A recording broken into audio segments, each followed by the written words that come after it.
It's Red Eye Radio. Gary McNamara and Eric Harley talk about everything from politics to social issues and news of the day.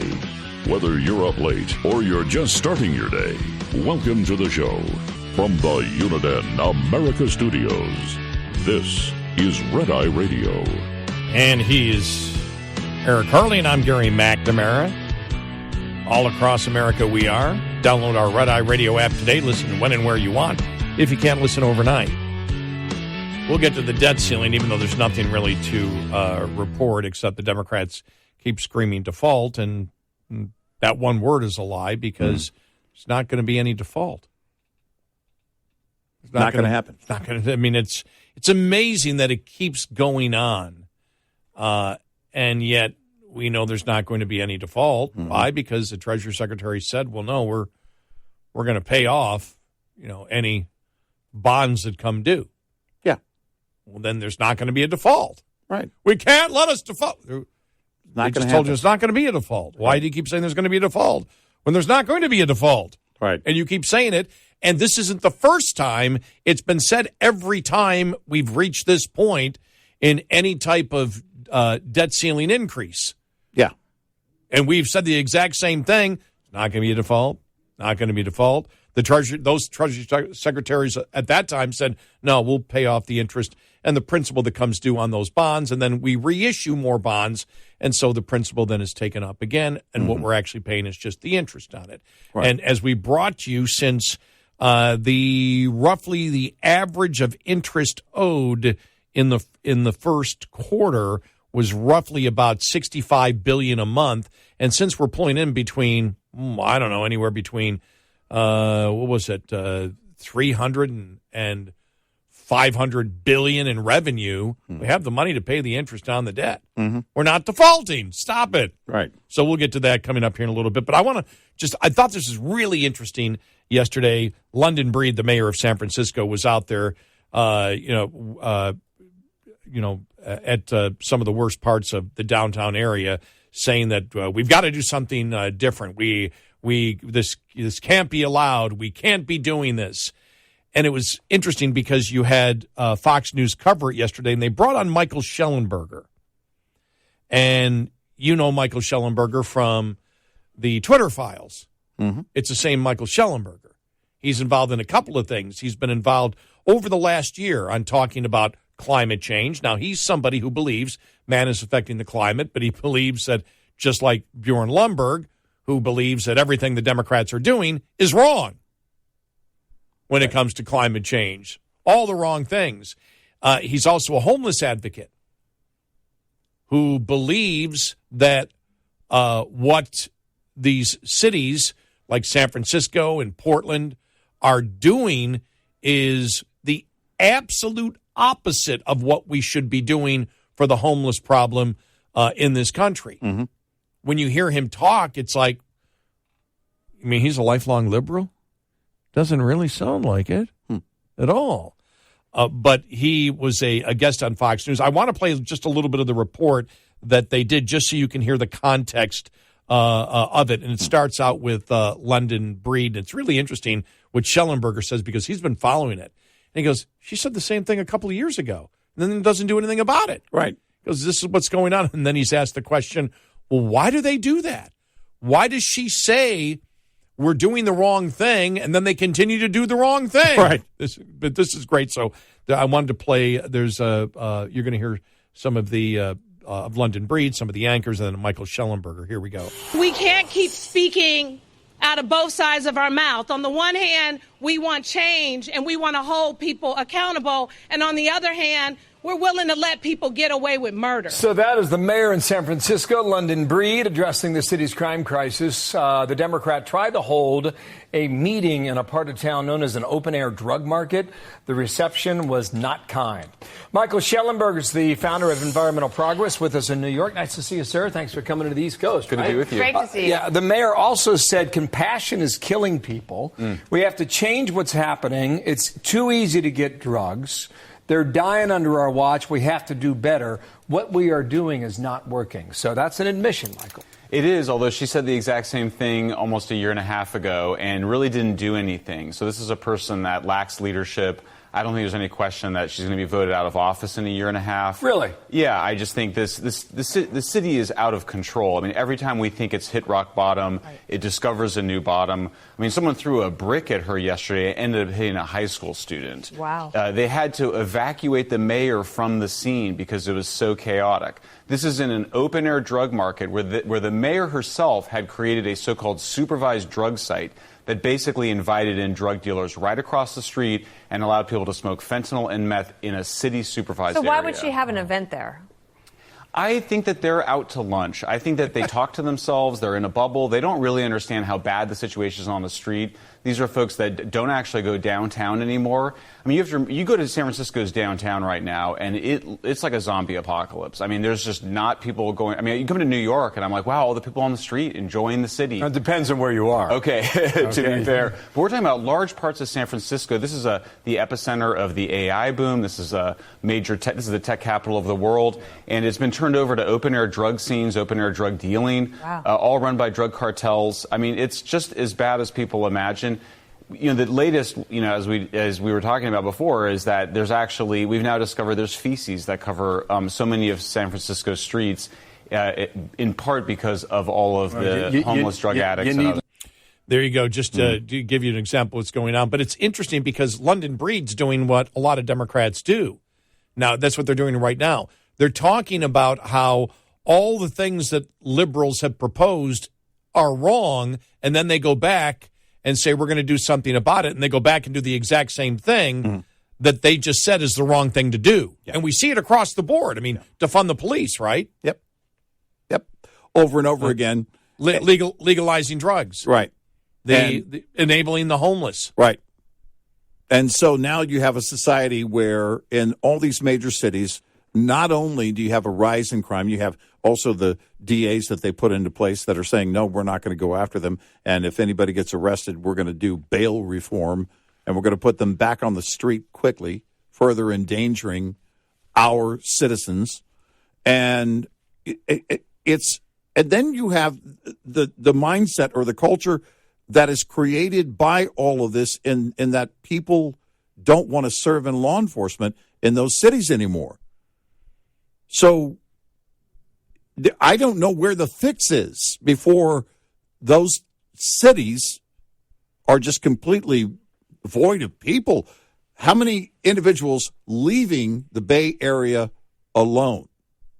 And it's not just tech workers that are leaving that area. You have companies that are saying it's not safe for our employees to work here anymore. We can't stay here. We're closing our doors. These are all these major decisions over and over again because of these policies that were promoted and put in place by the left. I love, how Schellenberger says that, they live in this delusional bubble. They don't go down there. Yeah, but they're saying the words. It's almost as if they're just saying words, right? But the words don't even mean anything to them. Right. All right, say these words today that, compassion is killing us. Mm-hmm. Well, it's not compassion. Number one, it's enabling. Mm-hmm. That's not compassionate. Right. And but they throw all this stuff out that what they've been doing is wrong. And as you said, she said the same thing a year and a half ago, and then did nothing about it and set up a place right across the street where dealers can come and sell their drugs. Right. And then she's like, "It's not working. Let's continue to do the same." Mm-hmm. I mean, it's just, and it is the epitome of where liberalism is today. And I think maybe, hopefully, the country's waking up to it. I don't know how you couldn't if you see what has happened to places like San Francisco and Portland. I don't know how you can, and parts of L.A. and parts of New York. I don't know how you can't wake up and say, this is just wrong. We have to do something. Mm-hmm. We have to do something different. They don't. If you look at it, you look at these DAs and what they're doing. No, they don't. They don't care. You see sanctuary cities is another one. Yeah. Sanctuary cities, sanctuary cities, sanctuary cities. Okay, you're a sanctuary? All right. Well, then, be a sanctuary. Here you go. No, we can't do it. We can't do it. We can't do it. It's wrong. It's wrong. It's wrong. It's just like, do you even know where the hell you stand on any issue? Or is it just, we just speak words that sound good and never think about the reality of if what we're saying actually comes to fruition? Well, we're virtue signaling the very virtues we don't even possess or support. That's how backwards that whole thing is. I know. You should be thanking the governors that are sending people there. Yeah. Those people, by the way, are choosing to go there. We have to remind folks that it's not that they're being forced to go to any of these cities. Those are cities that set up sanctuary policy. And now you've got Adams asking the court for relief.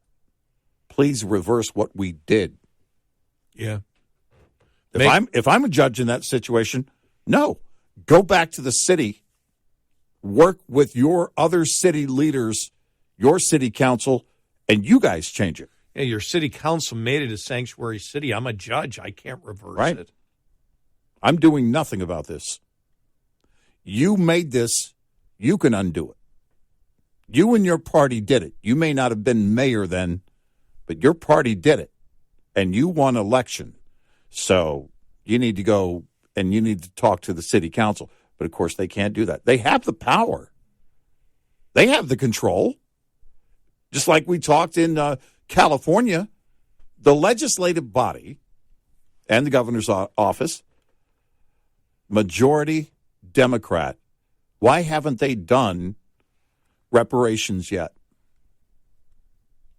Well, because they know they can't have that discussion, because the numbers are all over the place, and it doesn't matter what you throw out. It's not going to be enough, number one. And number two, they'll never be able to pay for it, and they know it. As it's been pointed out, nothing is stopping the Democrats' control. They've got a supermajority. The Republicans aren't even involved in it. No. The Democrats could provide the reparations of $5 million, $360,000, $1.2 million, $7.6 million, or $200 million per eligible recipient. Yep. They refuse to do so. They've been promising that you would get this social justice for the longest time.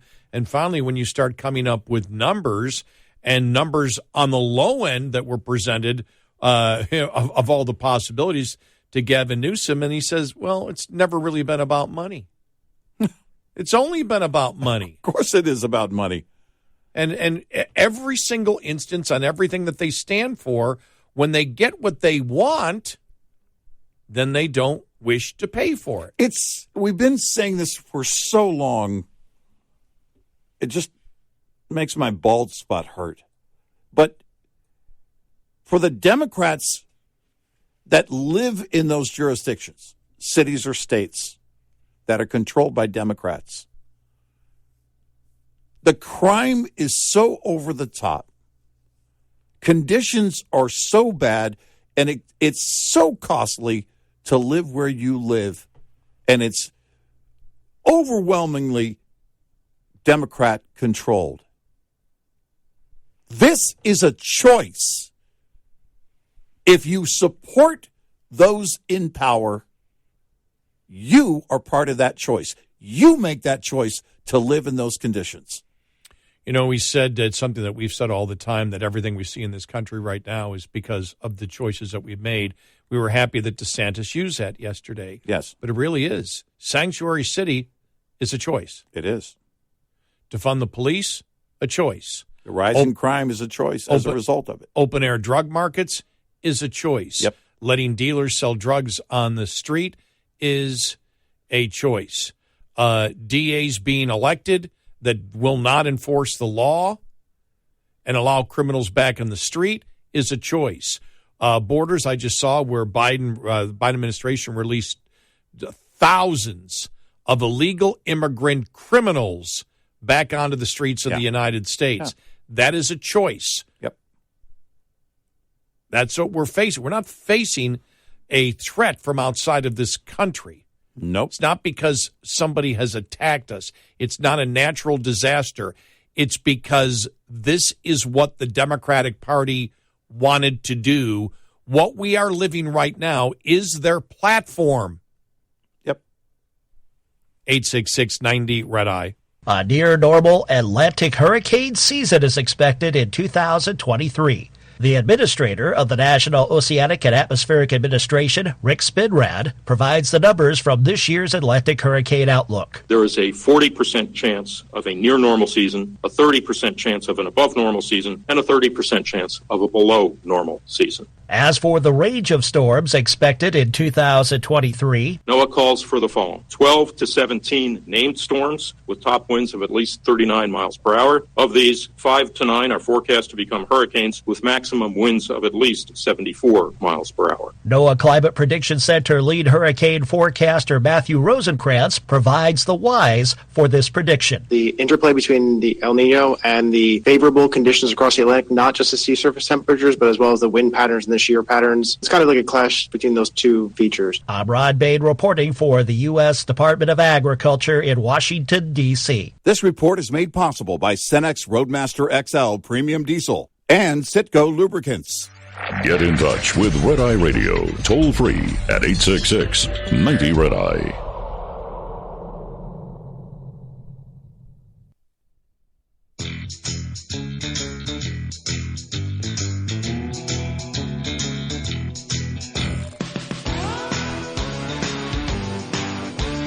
Tri-Night Radio.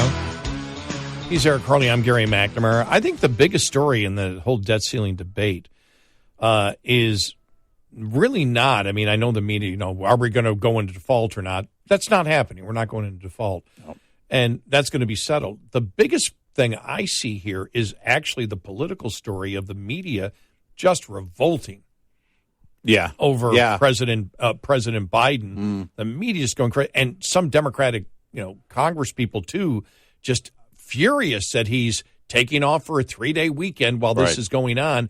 But what they're really angry about is Kevin McCarthy and the Republicans, as one Democrat said, is coming across as reasonable because they are, and the president is nowhere to be found. Just listen to this back and forth between Katie Tour of MSNBC and Ben LeBolt, the Biden communications director. Why have we heard so much from Kevin McCarthy and his lieutenants on this? We hear from them multiple times a day, and we've heard so little directly from the president, directly from the White House. I know you're on today. We appreciate it. Why aren't we hearing every day from the president at length, talking to reporters or out in the stump, talking about how this is a bad idea to default? I mean, if you just watch television or you read any newspaper or newsletter, you'll see a ton from Republicans and from some Democratic lawmakers, and not so much from the White House other than memos. We're focused on driving towards an outcome here, Katie, and I don't think that's wholly accurate. You've heard from the president in this discussion beginning March 9th. He's been out there at least once a week on this. He held Kevin a full McCarthy's press out there conference multiple times a day. He's out there once a week. That's the disparity. He's a member of Congress, right? Members of Congress hold press conferences multiple times a day. The president has a few steps to walk over to the press briefing room and a number of reporters every time he walks to leave the White House. You see where this is going, right? I mean, it's just. Well, wait a minute. Once a week, they're out there 5 times a day. McCarthy's out there constantly talking. That's the problem. And McCarthy has been effective in the style that he has is actually working. The polls show it, and the media sees it. And one of the things is, too, they don't have any talking points. They're not. They don't. And the media is dependent on the Democratic Party. Remember, they're political activists. They want to be told what to do. They had a system. They had it built up over the years. As liberal activists, they show up. A liberal administration gives them their talking points to take out and take to their viewers and readers, and they're not getting that at all, and they are not happy.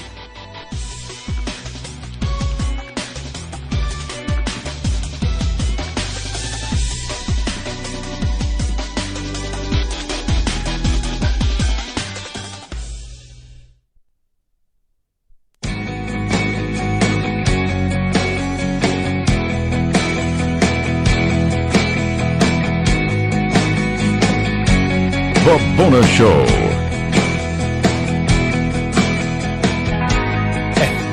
And he's Eric Harley. I'm Gary McNamara.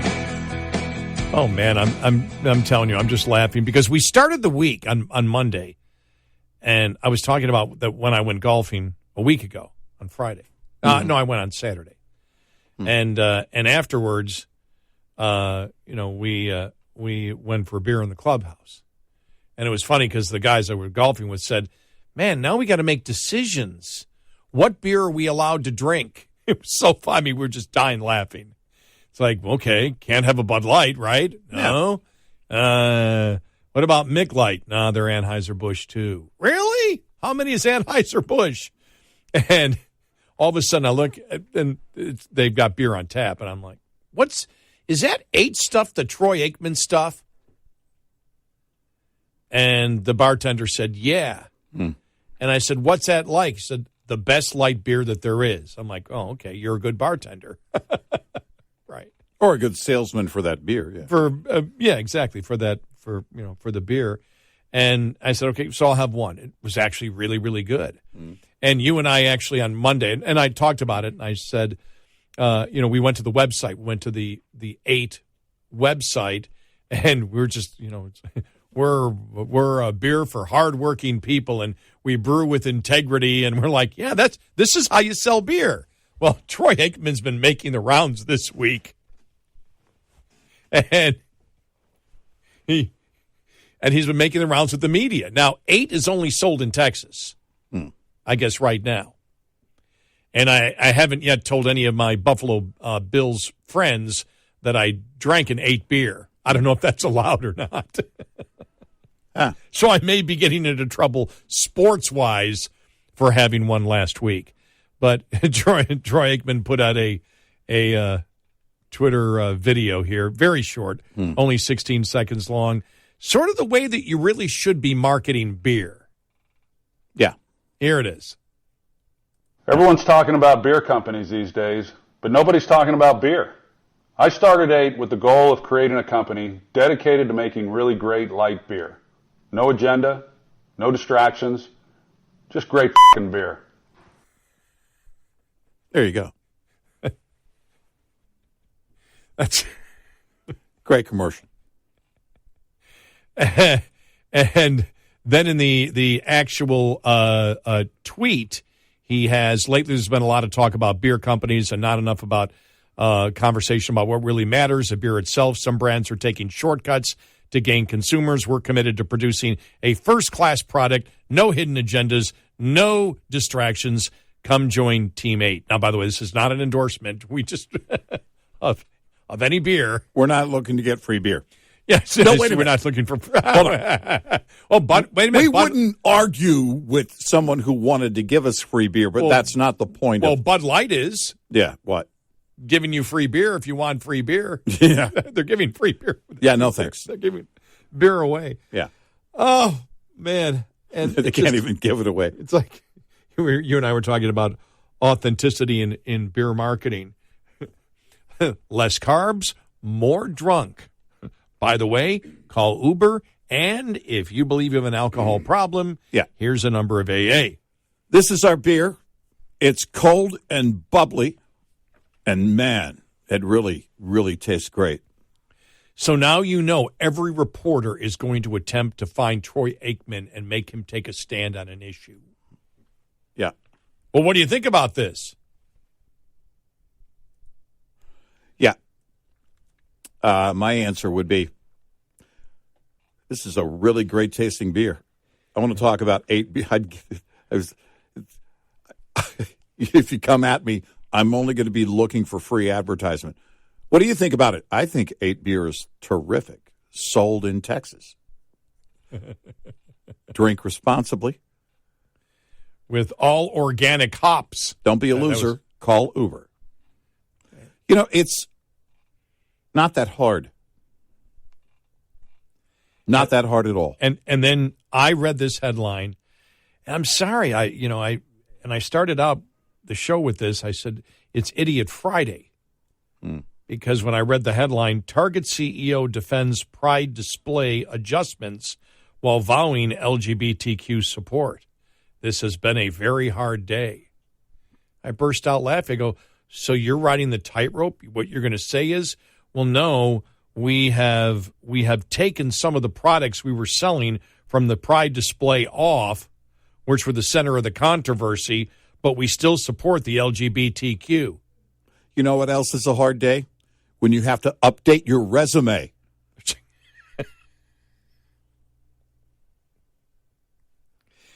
But the stupidity after seeing what Bud Light has gone through, that you believe, you're arrogant to believe, no, I can do this, and then reverse it, and I can survive. Now everybody hates you. Yes. Exactly. Well, that's where Bud Light finds themselves right now. Right. Nobody likes them. Right. The moment they tried to take a turn, get right back here. Yeah. Okay, well, now we hate you. Everybody hates you.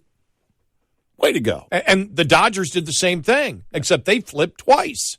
Yeah. You're not going to win it. You're not going to win it with anybody. You know what you win? Come buy our product.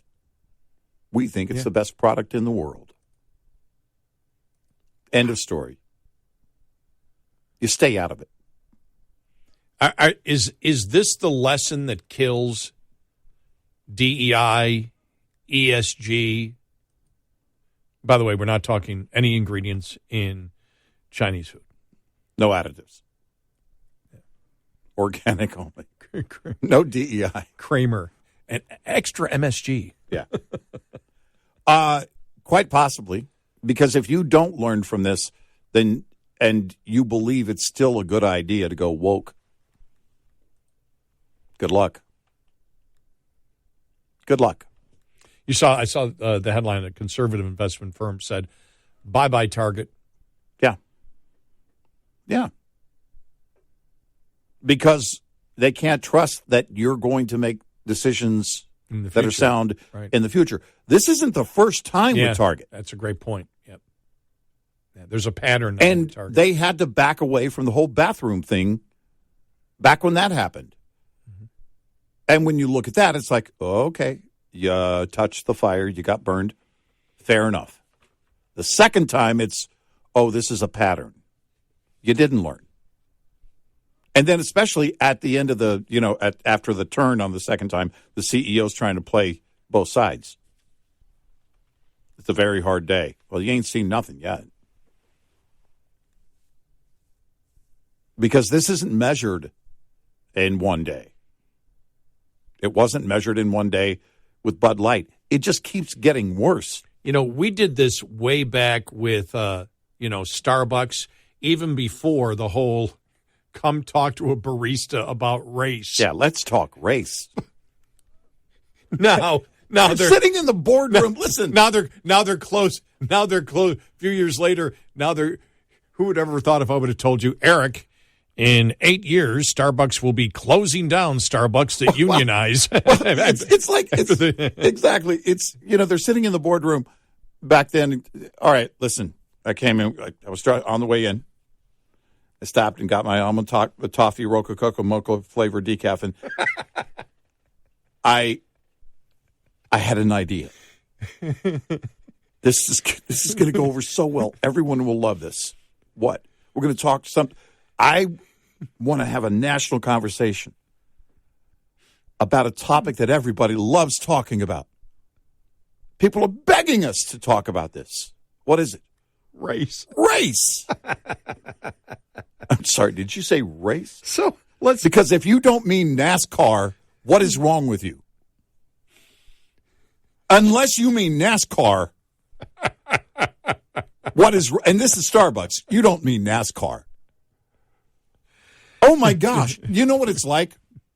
Bill Burr's latest stand-up special at the end. Mm-hmm. He's at Red Rock. Oh, wow. Yeah. It's pretty good. It's great place to do a show. Show. Oh, yeah. In fact, Nate Bargatze's I think he's recording there, but he's going to do Red Rock coming up soon, very soon. But yeah, that'd be a great place to see a comedy show. Anyway, so at the end of it, he goes, listen, I know you guys, what you think of me and the whole thing. And we're always going back and forth on this stuff that I talk about. And somebody end this show Thank you for coming out. I'm going to end the show on something that is not controversial at all. And then he does a 10-minute bit on abortion. Oh. and made some very conservative-leaning arguments within that humor. Oh. Yeah. It was, but that's the mindset there at Starbucks back when all that happened. Listen, this is going to bring people together. No, it's not. I would tell you one thing, though, because, we've talked about conservative talk radio, for the most part, has stayed strong in promoting, I think, and I'm including all conservative talk radio, so I'll phrase it this way, much more of the truth than anyone else. But I do think what really helped, there are 2 points. I think that Chappelle really helped give a lot of other people in the media, and I don't mean necessarily conservative media, but just even liberals that looked at where the left is going and saying this is insane. Now people like Bill Burr were out there doing it, but I think he even got a higher profile after Chappelle did it. And then after the Leah Thomas thing, when Riley Gaines came out, that sort of blew open the doors. Yeah.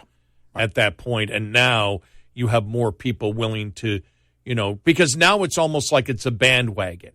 It's become culturally acceptable. And this happens in society all the time. Whenever the oppression gets too great, there's a bunch of, and then I think the Bud Light thing, which surprised the daylights out of me. It really did. I did not expect that was going to be the thing that really started the mass attacks at the insanity of the liberal activist transgender movement.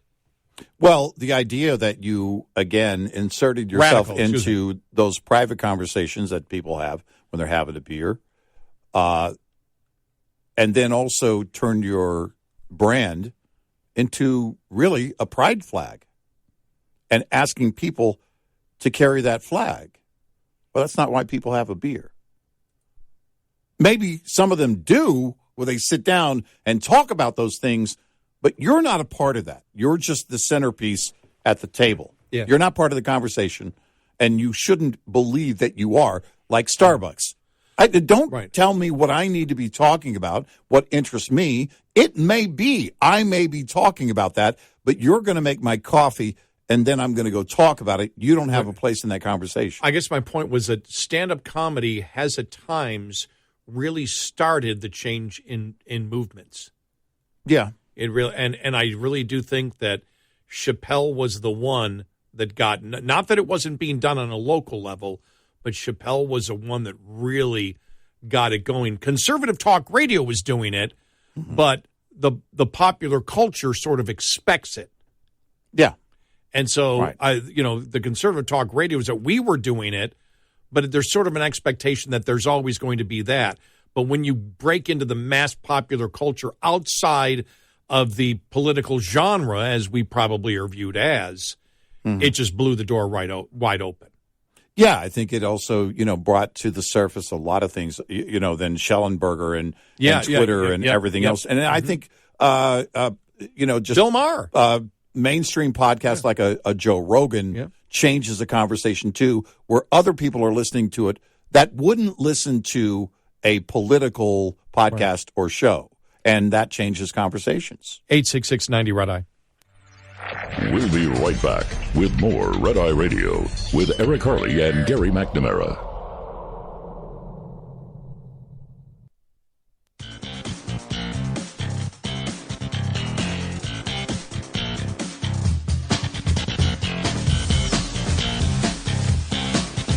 It's Red Eye Radio. He is Eric Harley, and I'm Gary McNamara.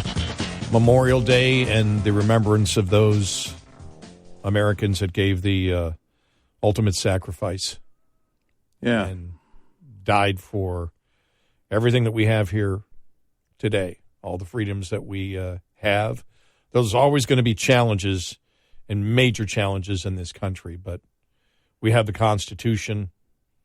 And it's still there today because of those that were willing to make that ultimate sacrifice. So just remember that here on Memorial Day. Certainly. And I know that our audience knows this, but it's always important also to do what we can, everything that we can, to carry those freedoms on and preserve them.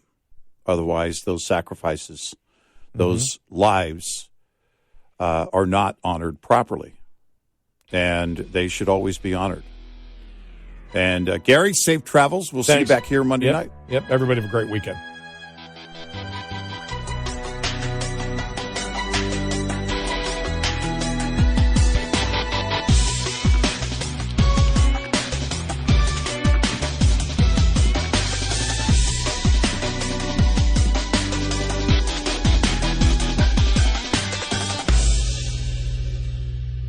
This is Red Eye Radio on Westwood One.